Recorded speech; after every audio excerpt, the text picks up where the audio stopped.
What's happening, guys? Welcome back to the channel. Thank you so much for clicking on the video. We're diving back into more Michigan beer coming from Founders Brewing Company. It's going to be their newest hazy in the rotation. It's the Giants Starcatcher Haze Hazy IPA. It's the Greta Van Fleet version or variant, if you will. So paying some homage to that. And now we have a canned on date of 8/4/23. Today's the 19th of August, time of recording, so still pretty super duper fresh, which we like.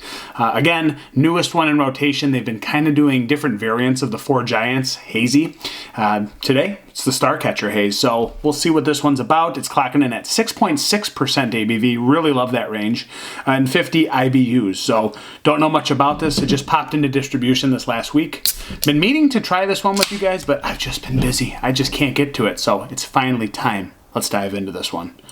So as we pour, she's hazy, baby.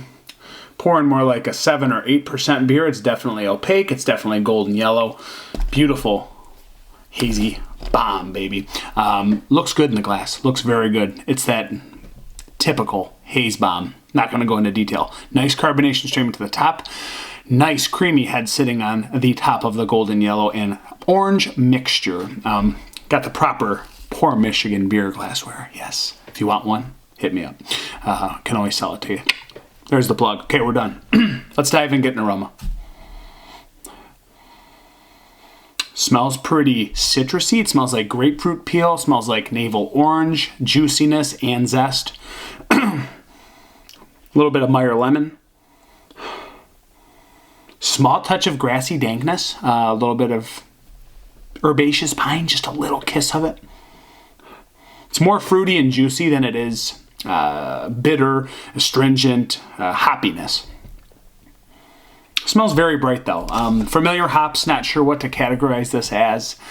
For hop category, don't know what they're using per se, but it's a familiar smell that I've gotten out of Founders and other Michigan beers. But guys, let's dive in. It's the Starcatcher Hazy Haze IPA, whatever you want to say. Cheers.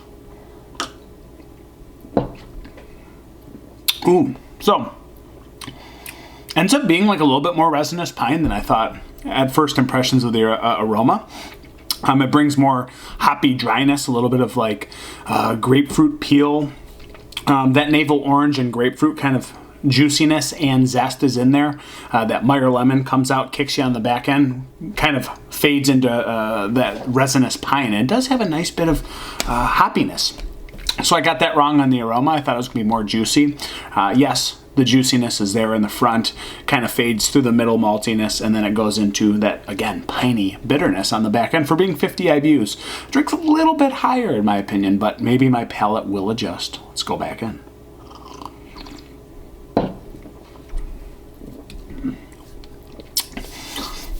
Love the dryness. I mean, it's got just a small fair bit of dankness, a little bit of dank peach, a little bit of dank apricot, a little bit of that like zesty, oily, dank grapefruit peel. So the grapefruit's really prominent in this one, I would say, and we are leaning more towards that oily, hoppy pininess than I am the juicy flesh of the fruit of any of those fruits that I listed.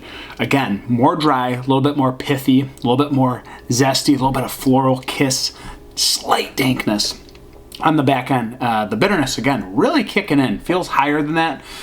It's young. Maybe it's, maybe it needs to mature a little bit. It's not like so green or fresh. I mean, 8/4, today's the 19th. It's a toss-up, you could say it's still pretty super fresh, and it really is. But for me, I like it. I mean, it still reminds me of an IPA. Like it feels West Coasty. It feels West Coast, like stone-like for a moment, but less malty. The dryness, the hoppiness.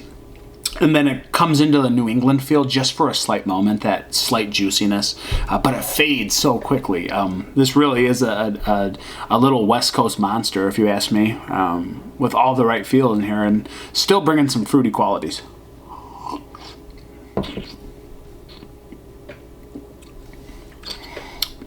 There's definitely just some sort of floral bittering component that fades into the piney bitterness too.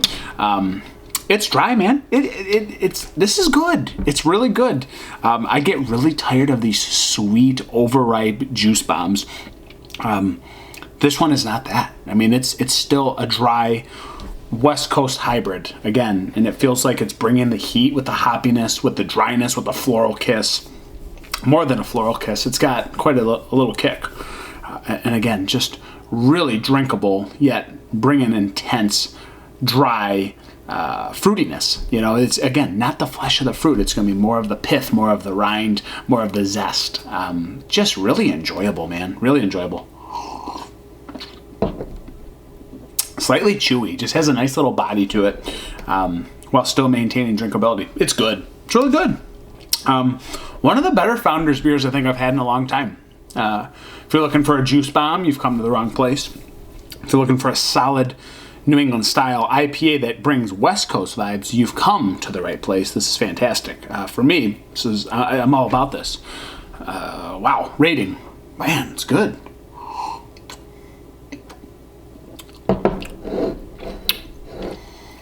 4.2 out of 5. I think this is really good. I think the availability is awesome, and it'll probably come and go very fast. Looks like they're doing a nice rotation of these. But this one of my favorite Founders as of late, just simply because it's bringing West Coast roots to the East Coast and mid-American style, whatever you want to say. Just a really nice hybrid with intense drinkability and intense hoppiness with dry bittering on the back end, just the way I like my IPAs. So guys, check it out while you can. See if you can get it. It's been a 4.2 out of 5 for me, and thank you so much for clicking on the video and being here with me. As usual, I'm over now. Cheers.